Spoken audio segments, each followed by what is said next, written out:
보리 농사 짓지 않아요? 재밌지 않으십니까? 매출 감사절 하면 우리 농사를 지은 것을 가지고 하나님께 나와 감사 제물을 드리는 날 이렇게 우리가 인식하고 있지 않습니까? 그런데 오늘날은 보리 농사 짓지 않는 사람들이 더 많은 시대가 되었습니다.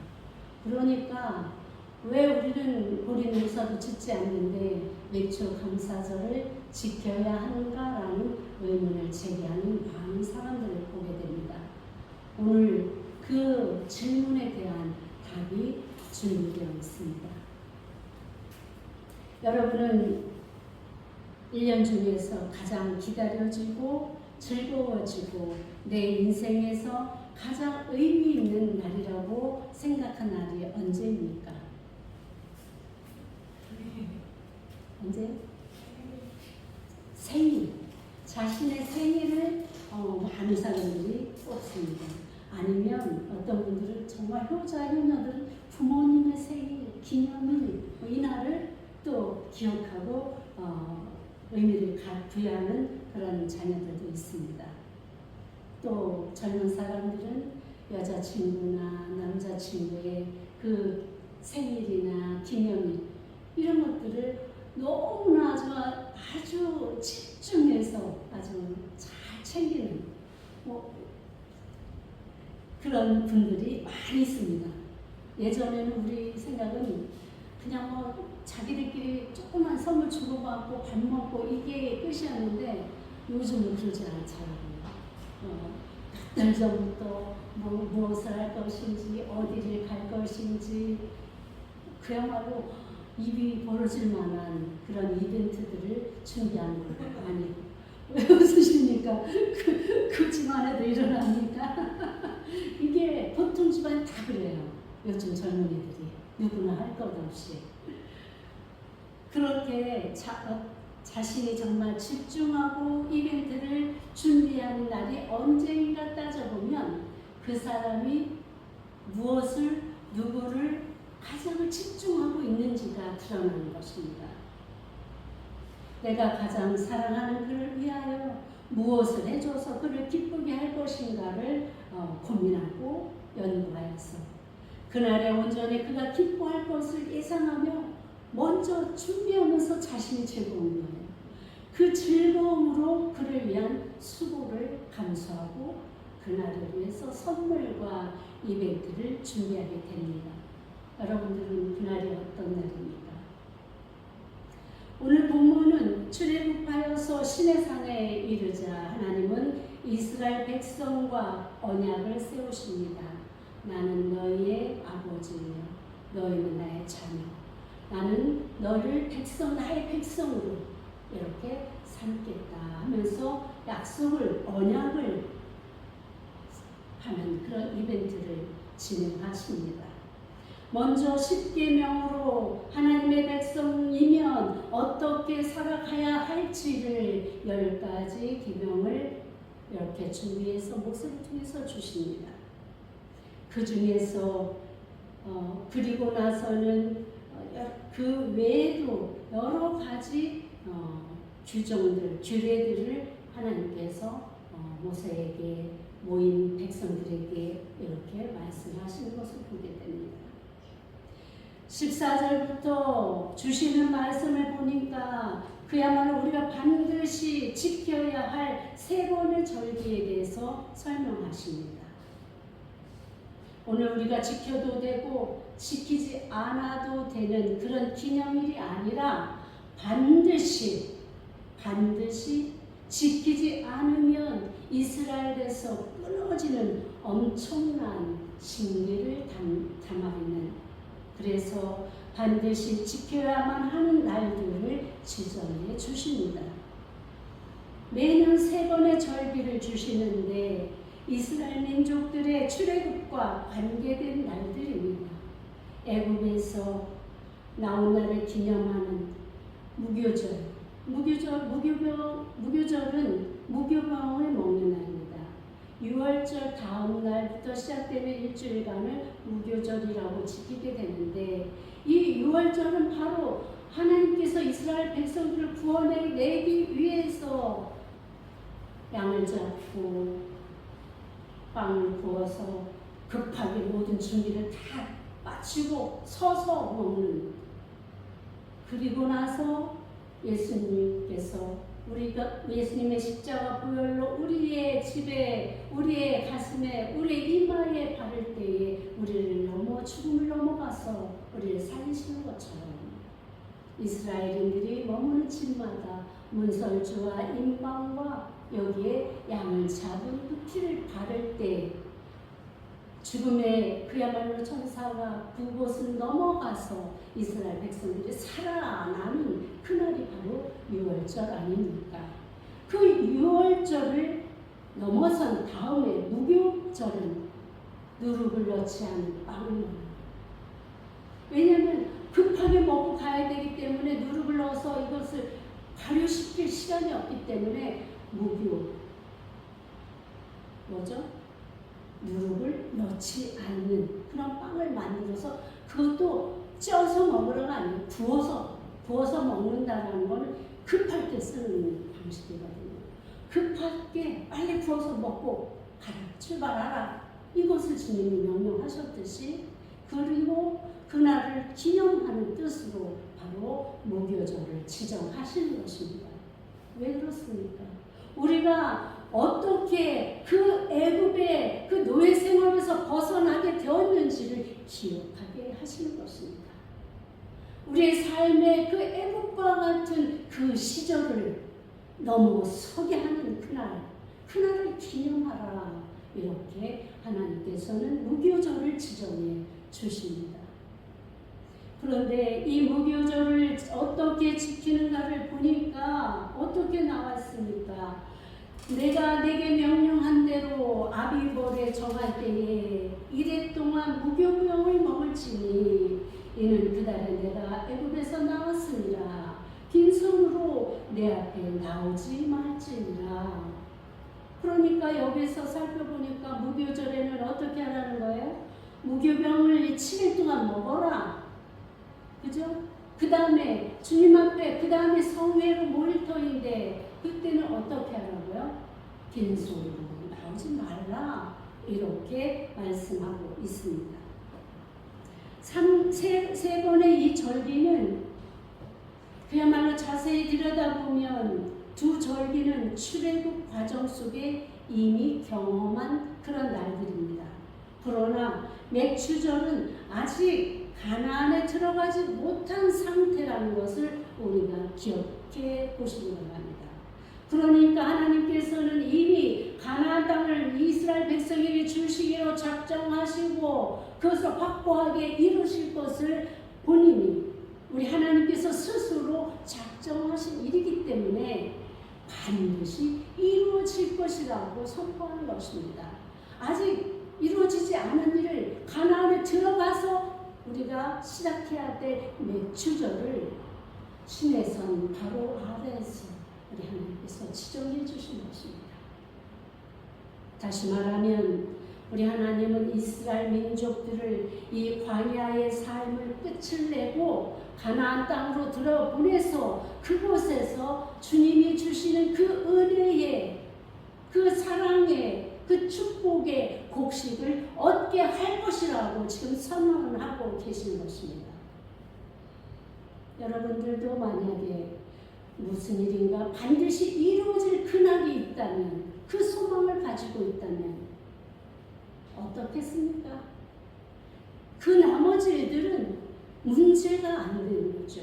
앞으로 이들이 겪어야 할 싸움과 그야말로 때로는 그 고달픔이, 목마름이 이들 앞에 준비되어 있을지라도 우리 하나님께서 이미 선포하신 맥추절의 그 의미를, 그 소망을 갖게 된다면 능히 이겨낼 수 있고 견딜 수 있고 승리할 수 있는 것 아니겠습니까?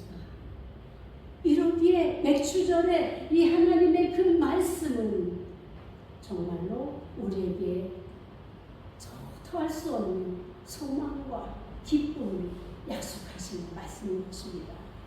우리가 살다가 어려워지고 힘들어질 때 그야말로 낙심할 일이 아니라는 것을 오늘 본문을 통해서도 우리가 새롭게 깨달아지시기 바랍니다. 우리에게는, 하나님의 백성들에게는 하나님께서 약속하신 이 날이, 이 축복의 날이, 이 은혜의 날이, 감사의 날이 기다리고 있다는 것을 명심하신다면 우리가 어찌 낙심하며 슬퍼하며 절망하겠습니까?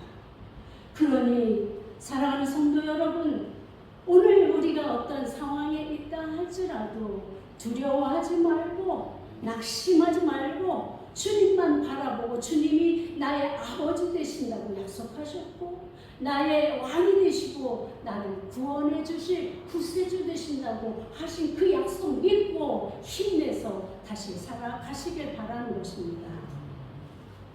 무교절과 그야말로 앞으로 가나안에 들어가서 첫 농사를 지어 얻어진 곡식으로 드리는 맥주절, 또한 광야에서 초막을 짓고 생활하던 그때를 기억하라고 오늘 3번의 절기를 지정해 주십니다. 이 3번의 절기날은 이스라엘 민족들에게는 정말 자기 목숨과 바꾸는 날입니다. 1년에 3번을 하나님 앞에 나오지 않는 자들은 하나님께서는 이스라엘에게서 끊어내버리겠다라고 선포하십니다. 이스라엘에서 끊어내버리시겠다고 하시는 것은 결국은 죽음과도 같은 선언이신 것입니다. 그러니 이스라엘 남자들이라면 1년에 3번은 무슨 일이 있어도 하나님의 전으로 나가야 되는 것입니다. 우리가 알고 있다시피 그것은 구약시대뿐만 아니라 신약시대 예수님조차도 그 절기를 지키기 위해서 마지막까지 예루살렘 성전으로 올라가셨던 것을 우리가 기억하실 것입니다. 그만큼 하나님의 백성들은 하나님의 그 정하신 절기, 하나님의 성전, 너무나 중요하고 너무나 우리와 깊이 밀접한 관계 속에 나왔다는 것을 여러분들 기억하시기 바랍니다. 나와도 되고 안 나와도 되고, 기분 나면 가고 기분 안 나면 안 가고, 조금 화나면 화나서 안 가고, 이런 것이 하나님 앞에 나가는 것이 아니죠. 우리는 우리의 상태가 어떠하든지 주님께 나가야 되는 날입니다. 그 여러 이스라엘 사람들이 나름대로의 삶을 전국 각처에 흩어져서 생활하다가 6월절이 그야말로 6월절이나 이 맥주절이나 수장절, 초목절, 이 3가지 절기를 지키기 위해서 전국 각처에서 예루살렘에 몰려오는 거예요. 그런데 그 사람들 중에 다 기쁨으로 나오는 사람만 있겠습니까? 다 근심과 걱정이 없이 모든 사람들 행복한 사람들 뿐이겠습니까? 저들 중에는 불행한 일을 당한 사람도 있고 슬픔을 당한 사람도 있을 것이고 병들어 누워있는 사람도 있을 것이고 이러저러한 아픔 속에 살던 사람들도 있을 것입니다. 그런데 하나님은 이런 사람 오지 마라 저런 사람 오지 마라 지금 말씀하시지 않고 다 남자는 주님 앞에 나가라는 것입니다. 물론 나중에 가면 성회에 출입하지 못할 조건들에 대해서 몇 가지 설명을 해주시는데 오늘 이 말씀에서는 일단 그 말씀은 하시지 않았다는 것입니다. 그러면서 하나님께서는 이들에게 하나님 앞에 나오는 세 번의 절기를 통해서 주실 복을 하나님은 이미 계획해 놓으신 거예요. 기쁨으로 나오라는 거예요. 기쁨으로. 아무리 어려운 일, 슬픈 일이 있어도 기쁨으로 나오는 거예요. 왜?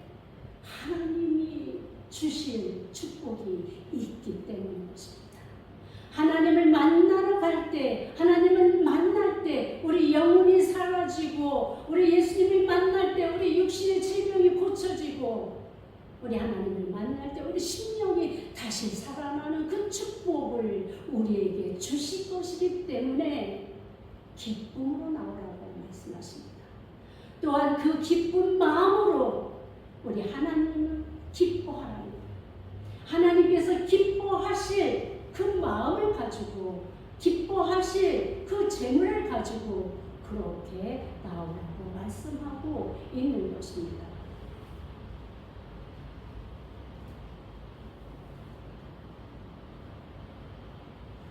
그런데 여러분, 우리 특이한 것이 발견되는 게 무엇인가 하면 무교병의 절기를 설명하시면서는 어떻게 지키라 이렇게 말씀하셨지만 맥주절과 수장절, 그러니까 우리 식으로 하면 추수감사절, 이 두 절기에 대해서는 어떻게 지켜라가 없습니다. 이 본문에서는. 그렇죠? 왜 그렇습니까? 이미 하나님께서는 앞에서 안식일을 규정해 주시면서 우리에게 주신 말씀이 있습니다. 그것에 준해서라고 이해하시면 틀림이 없을 것입니다. 10절부터 안식년과 안식일에 대한 법이 공포가 되었는데 거기에서는 무엇을 이야기하시냐면 성행날에 그때는 아무 일을 하지 말라고 이야기하십니다. 일하지 말고 쉬라고 이야기합니다. 이 물론 안식일에 대한 제정이기 때문에 그렇지만 앞으로 있을 이 절기에도 마찬가지가 지켜졌습니다. 그런 것을 보았을 때 안식일 제정과 또 다른 절기의 제정은 같은 맥락으로 보는 것이 맞다는 것이죠. 그러면서 모든 그야말로 여종의 자식과 나그네까지도 숨을 돌리리라 이렇게 안식일을 제정하고 그리고 어떻게 말씀하시냐면 기쁨으로 나오라고 레위기 23장 11절을 보니까 기쁘게 할 하나님을 기쁘게 하라고 이렇게 이야기하고 있습니다. 레위기에 좀 더 자세하게 기록되어 있습니다.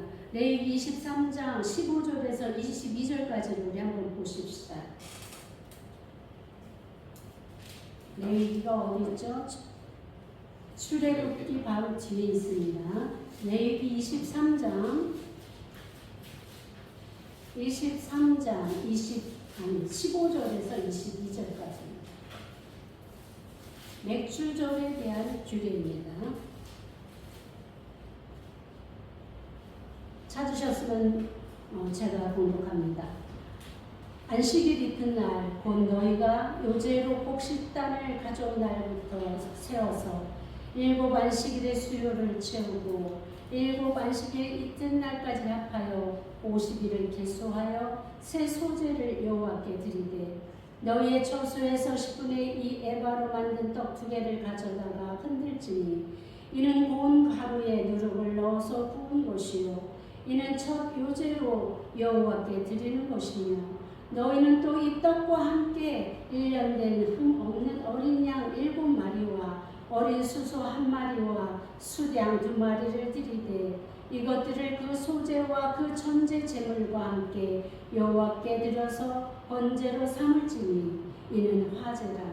여호와께 향기로운 냄새며 또 수염소 하나로 속죄제를 드리며 1년 된 어린 수양 2마리를 화목제물로 드릴 것이요 제사장은 그 첫 이삭의 떡과 함께 그 2마리 어린 양을 여호와 앞에 흔들어서 요제를 삼을 것이요 이것들은 여호와께 드리는 성물이니 제사장에게 돌릴 것이며 이날에 너희는 너희 중에 성례를 공포하고 어떤 노동도 하지 말지니 이는 너희가 그 거주하는 각처에서 대대로 지킬 영원한 규례니라. 너희 땅에 곡물을 벨 때에 밭 모퉁이까지 다 베지 말며 떨어진 것을 줍지 말고 그것을 가난한 자와 거류민을 위하여 남겨두라. 나는 너희의 하나님 여호와이니라. 이렇게 세세하게 어떤 제물을 어떤 제사 방식으로 드릴 것을 말씀하신 것입니다. 우리가 이렇게 다양한 제사법 법과 제물을 가지고 드리는 이 제사 방법을 아마 오늘날 우리에게 요구하신다면 얼마나 많은 사람들이 그것을 순종할 수 있을까요? 맥주절의 기준이 되는 초실절은 바로 첫 곡식을 거두는 날입니다. 처음 익은 곡식을 드리는 절기고 그 초실절로부터 7번의 안식일을 지나서 다음날 50일이 지난 다음날 지켜지는 날, 두 번째 곡식을 거두는 날, 이것이 바로 맥주절의 날입니다. 그래서 신약에 보면은 이날을 오순절로 그날에 주의 성령이 마가의 다락방에 임재하셨던 그날이기도 합니다. 다시 말하면 구약의 이 맥주절과 신약의 이 오순절과의 어떤 상관관계가 있는가를 우리가 기억해 보시길 바랍니다. 이날은 하나님이 우리와 함께 하시는 날입니다. 그러기에 그날이 중요하고 그날이 바로 우리가 반드시 지켜야 할 날인 것입니다. 요새는 제사장이 손으로 들어서 흔들어서 드리는 제사법입니다. 그런데 11절을 보니까 제사장은 너희를 위하여 그 단을 여호와 앞에 기쁘게 받으심이 되도록 흔들되 안식일 이튿날에 흔들 것이며 라고 기록되어 있습니다. 바로 핵심은 여호와께, 여호와 앞에 기쁘게 받으심이 되도록 여호와께서 이 우리가 드리는 제물을 기쁘게 받을 수 있도록 제사장이 들어서 흔들라는 거예요. 하나님 보세요. 우리가 이렇게 예물을 준비해서 주님 앞에 드립니다. 주님 기뻐 받아주십시오. 우리가 이 예물뿐만 아니라 우리의 마음과 정성과 뜻을 이 예물에 담아 드리오니 주님 받아 주옵소서. 이 뜻이 아니겠습니까? 그럴 때 그러니까 우리가 생각하는 왜 하나님은 우리에게 예물을 요구하시는가? 이런 부정적인 시각을 가지고 요즘 많은 사람들이 이야기합니다. 그런데 그렇지 않습니다. 하나님이 예물이 필요하신 분이십니까? 예물을 쓰시는 분이십니까? 아니지 않습니까? 그럼에도 불구하고 우리의 마음을 받으시기를 원하시는 것입니다. 얼마나 우리가 정말 하나님을 나의 아버지요 우리 모든 삶을 주관하시는 생사화복을 주관하시는 하나님이심을 믿고 인정하는가를 보시고자 하는 것 아니겠습니까? 그 중심을 보시는 하나님, 우리의 외모를 취하지 아니하시고 우리의 중심을 보시면서 우리 하나님께서 우리를 인정해 주시고 더욱 사랑해 주시는 그 하나님의 그 중심을 보시는 뜻을 우리가 깨달아야 되는 것입니다.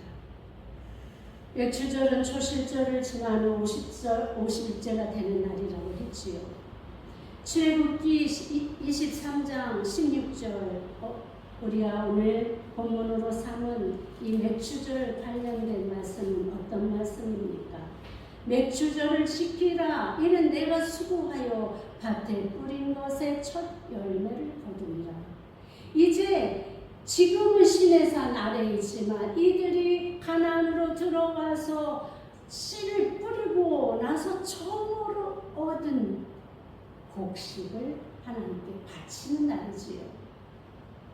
그러니까 너희들이 수고하여 밭에 뿌린 것 그 철매를 어떻게 거두게 되었는지를 너희들이 기억하라는 것입니다. 우리가 메마른 땅에 그저 씨앗이 있다고 뿌린다고 이것이 다 열매를 맺습니까? 특히 이 유대지방은 가뭄이 많은 지역이에요. 그래서 건기와 우기가 있어서 때를 따라서 이것을 잘 조절하고 그리고 이스라엘 백성들이 범죄하면 하나님께서 그 징계의 하나로 비를 내리지 않으셨던 그때도 있지 않습니까? 누구를 기억하십니까? 엘리야를 우리가 생각해 볼 수가 있잖아요. 그 가뭄이 오래되니까 그야말로 엘리야가 바알을 섬기는 그 선지자들과 함께 대결을 벌여서 정말 여호와 하나님이 우주 전체에 오직 유일하신 하나님이심을 증명해낸 그 사건을 우리가 기억하지 않습니까? 그렇듯이 이 비를 내린다는 것, 특히 농사를 짓는 자들에게는 이 비는 굉장히 중요하죠. 절대적인 것이죠. 사막과 같은 그 열대 지역에서 비까지 내리지 않으면 어떻게 농사를 지겠습니까?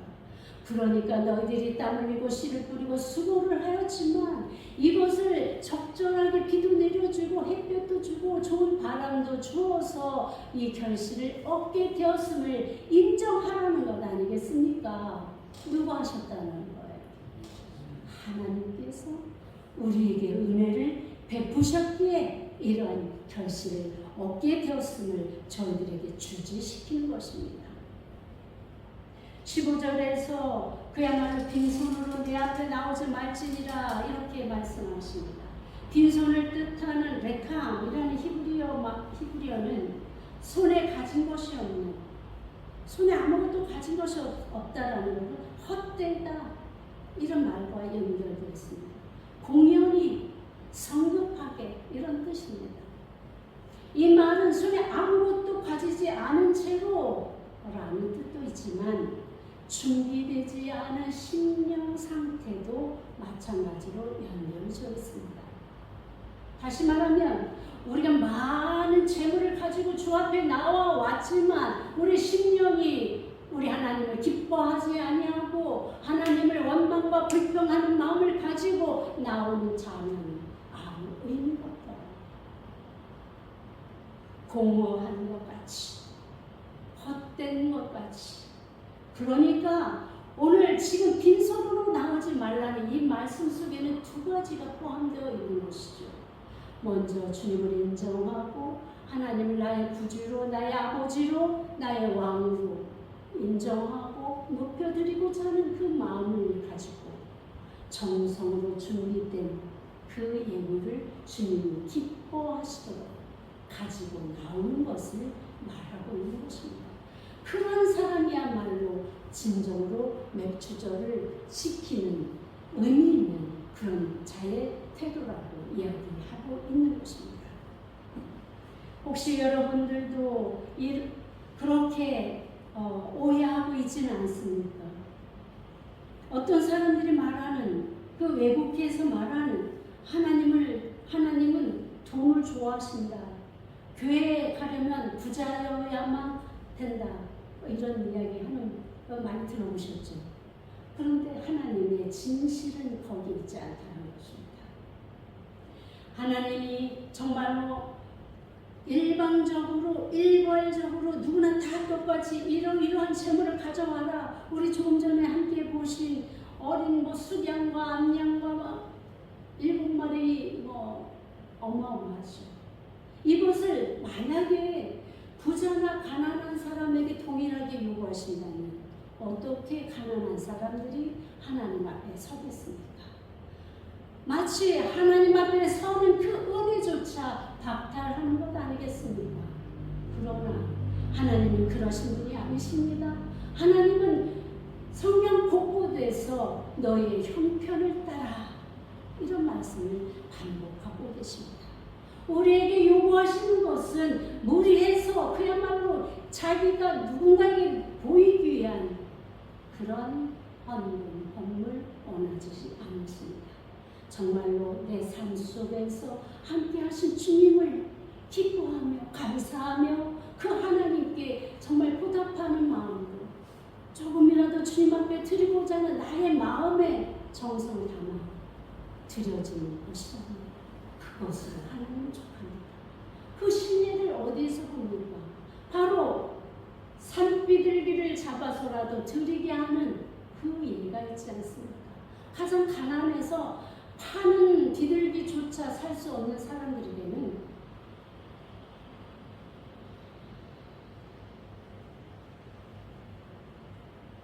산에 가서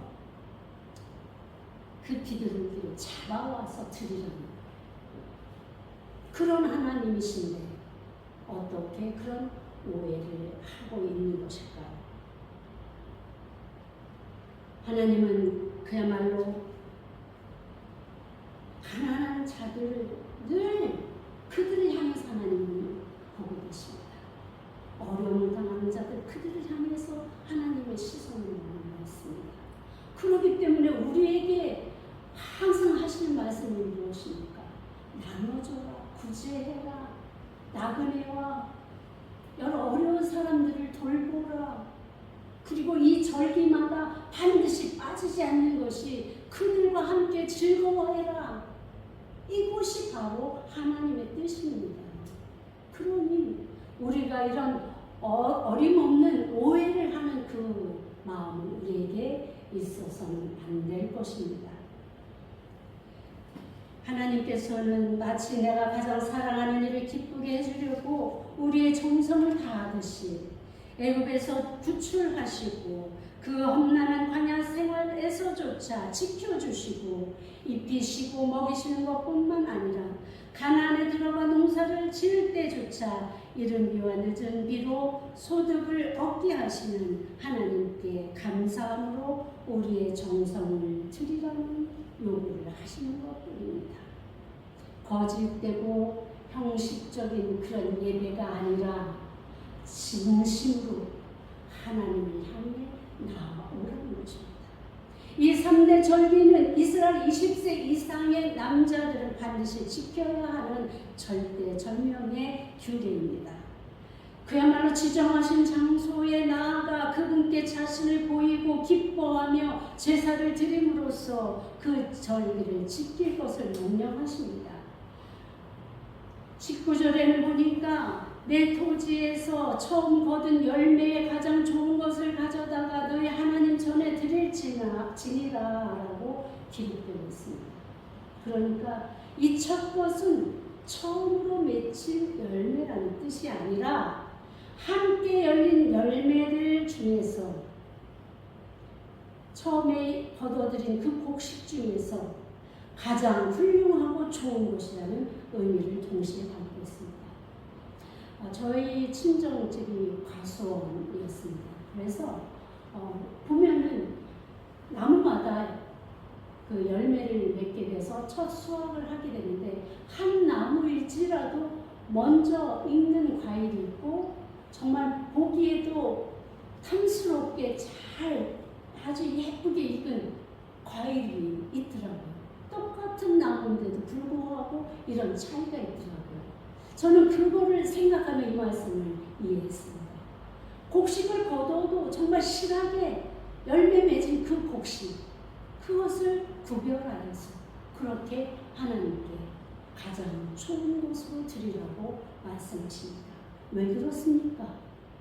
왜 우리는 하나님께 가장 좋은 것을, 첫 것의 중에서도 가장 좋은 것을 드려야 합니까? 하나님은 우리가 높여드려야 당연한 분이시고 우리가 찬송하며 찬양해야 될 만유의 주, 우리 구주 예수님, 우리 하나님이시기 때문 아니겠습니까? 그러니 우리가 하나님을 그렇게 가장 좋은 것으로, 가장 첫 번째로 하나님 앞에 드려질 만큼 우리 하나님은 위대하신 분이시고 우리의 참 주 되시기 때문에 그것을 인정하는 마음으로 드리는 것입니다. 쓰다가 남은 것, 먹다가 남은 것, 다 같이 추수를 했는데 그 중에서 그냥 아무거나 일부분 갖다 드리는 것. 여러분 선물을 받아도 정말 정성껏 준비해서 새 것으로 이렇게 해서 주는 선물하고 그냥 집안에 아무데나 굴러다니다가 쓸데없어서 그냥 남에게 선물이라고 주는 이것하고의 차이 느끼시죠? 바로 하나님께서는 구별되기를 원하십니다. 하나님만을 위한 구별된 삶을 우리에게 요구하십니다. 그래서 우리가 세상에 있을지라도 세상 사람들과 똑같은 삶을 사는 것이 아니라 주님이 거룩하시기에 너희도 거룩하라 하신 그 말씀대로 세상과 구별된 거룩한 삶을 살아가야 할 이유가 바로 여기에 있는 것입니다. 그러니 첫 번째 것 중에서도 가장 좋은 것을 담아드리는 이 예물 하나님이 어찌 기뻐 받으시지 않겠습니까?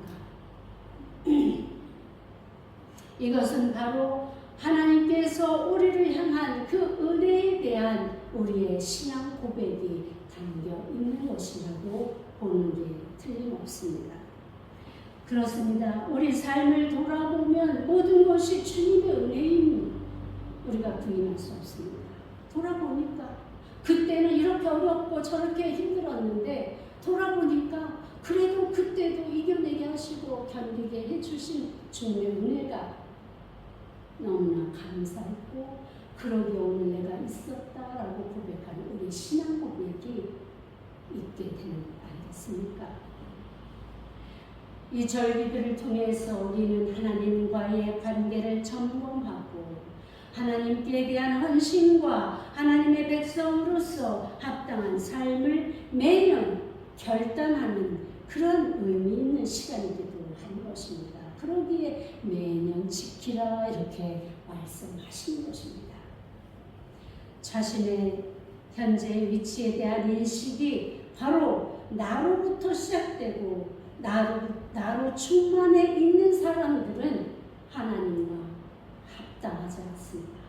우리의 삶은 내 중심은 오직 여호와로 중심이 되어야 되고 나의 중심이 충만해져야 되고 우리의 삶의 모든 전반이 여호와를 통해서 여호와 안에서 이렇게 우리가 살아질 때 그 인생이야말로 하나님께 인정받고 구원받고 축복받는 인생으로 나아가게 되는 것입니다. 지금 내가 가진 모든 것이 나의 노력이었고 나의 재능 때문이었고 나의 부모 때문이었고 심지어 내가 운이 좋아서라고 말하는 사람들도 있습니다.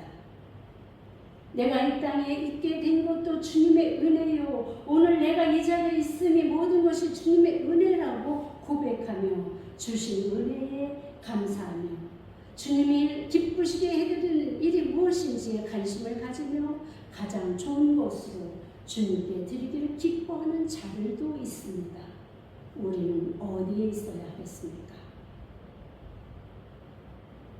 바로 하나님을 자신을 지으신 그런 구세주고 창조주이시며 그렇게 믿고 나아가는 자 주님으로 충만한 자를 우리 하나님은 찾으십니다. 자신이 주인으로 사는 자들은 자신이 가진 재물을 자신을 위해서 사용하기는 기뻐하여도 하나님께 드리고 하나님의 말씀대로 이웃에게 사용하기를 싫어합니다.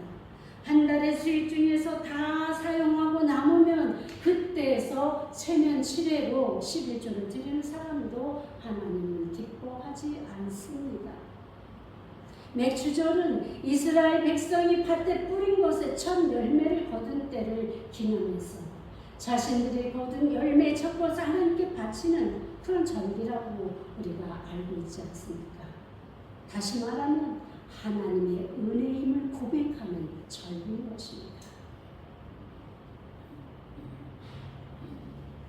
나를 낳아주신 부모님께 딱 생일날만 감사해야 합니까? 그 숱한 날들을 우리를 위해 동문서주하며 보살펴 주신 은혜는 하루로 다 갚을 길이 없습니다. 감사할 줄 아는 사람이 기적을 만든다고 많은 사람들은 고백하고 있습니다. 맥추절은 감사절입니다. 우리에게 베푸신 하나님의 은혜를 감사하고 예물을 준비하여 하나님을 기쁘시게 해드리는 날입니다.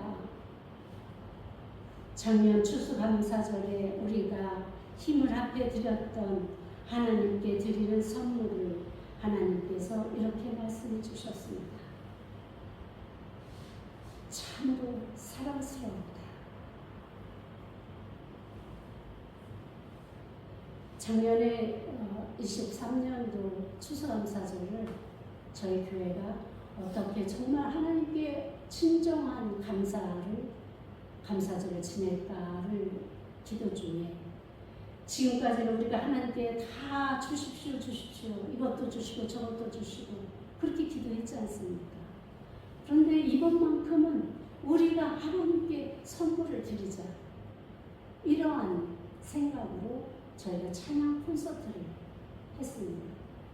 그 찬양 콘서트를 할 때에 제가 그 출연자들을 섭외하면서 그분들에게 한 사람 한 사람에게 그런 이야기를 했습니다. 이번 콘서트는 사람들에게 보여주는 콘서트가 아니라 하나님께 선물로 드리는 콘서트입니다. 그러니까 기도하면서 정말 당신이 하나님께 드릴 수 있는 최고의 선물로 준비해서 오십시오. 이렇게 제가 얘기를 했습니다. 그랬더니 그 출연자들이 나중에 그런 고백을 합니다. 목사님, 정말로 그 목사님 말씀대로 하나님께 드린다는 그 선물을 생각하니까 너무나 조심스럽고 정성이 다해지고 감동이 되었습니다. 감사합니다. 이런 고백을 저에게 하는 거예요. 그때 저희들이 현수막에다가 선물 꾸러미에다가 출연자들 그리고 그 콘서트에 참여한 그 기여를 하신 분들, 마음을 같이 하신 분들의 이름을 하나하나 다 새겨서 하나님께 올려드렸습니다. 그러니까 하나님께서 다 일이 끝나고 나서 제가 하나님께 기도할 때 하나님께서 그 말씀을 하십니다. 올해 그 모습이 너무나 사랑스러웠다. 이렇게 말씀을 하십니다. 우리가 그 일을 진행하는데 결코 쉬운 일만 있었겠습니까? 어려운 일도 있고 그날 되어서 못 오겠다고 아프다고 연락 온 사람도 있고 순서가 뒤바뀌기도 하고 또 이처저처한 어려운 일들이 많이 있었습니다. 그럼에도 불구하고 이번만큼은 우리가 하나님께 어떠한 경우라도 하나님께 우리의 정성으로 모아서 선물로 드리자라고 해서 드리니까 하나님께서도 이렇게 기쁘시게 받으실 뿐만 아니라 우리를 칭찬해 주시는 그 경험을 우리는 했습니다. 그렇습니다, 여러분. 하나님은 언제나 우리에게 주시기를 기뻐하시는 분이시기도 하지만 받으시는 것도 기뻐하십니다. 그러니 우리가 염치 없이 받기만 하고 달라고만 하면서 우리는 아무것도 드리지 않는 그런 몰염치한 그런 사람들이 되어서야 쓰겠습니까? 우리의 인생이 주님이 우리를 돌보시고 함께 하시고 복 주시는 그것과 우리가 함께 그보다 미치지 못하지만 우리가 할 수 있는 최선으로 하나님께 드리는 삶, 이것이야말로 저희들을 제정하신 하나님의 뜻이 아니겠습니까? 사랑하는 성도 여러분, 그야말로 전심으로 나가는 자에게는 하나님은 역사하십니다. 그리고 잘하였다, 충성된 종이라고 칭찬해 주십니다. 그거면 되지 않습니까? 우리 살아가는 인생에서 무엇을 더 바라겠습니까? 우리 하나님 인정해 주시고 칭찬해 주시고 그리고 주님의 나라에 우리를 데려가신다니 그것 외에 우리가 또 무엇을 구하겠습니까? 데살로니가 전서 5장 18절 말씀입니다. 범사에 감사하라. 이것이 그리스도 예수 안에서 너희를 향하신 하나님의 뜻입니다. 오늘 우리에게 주시는 말씀입니다. 기도하시겠습니다. 하나님 아버지, 그렇습니다. 우리가 평생을 살아도 어찌 주님이 우리에게 주시는 한순간의 은혜를 다 갚을 수 있겠습니까? 그러나 하나님, 우리가 사는 날까지 우리가 할 수 있는 최선의 것, 최고의 것을 주님 앞에 드리고자 하는 그 삶의 자세를 우리가 갖게 하여 주시고 그러한 삶을 살아갈 수 있도록 하나님 인도하여 주옵소서. 아버지 하나님, 그러므로 말미암아 우리 평생이 주 아래 있음을 아버지 남이 보고 아버지 증언할 수 있는 복된 삶으로 이어지게 하여 주옵소서. 예수님의 이름으로 감사하며 기도하였습니다. 아멘.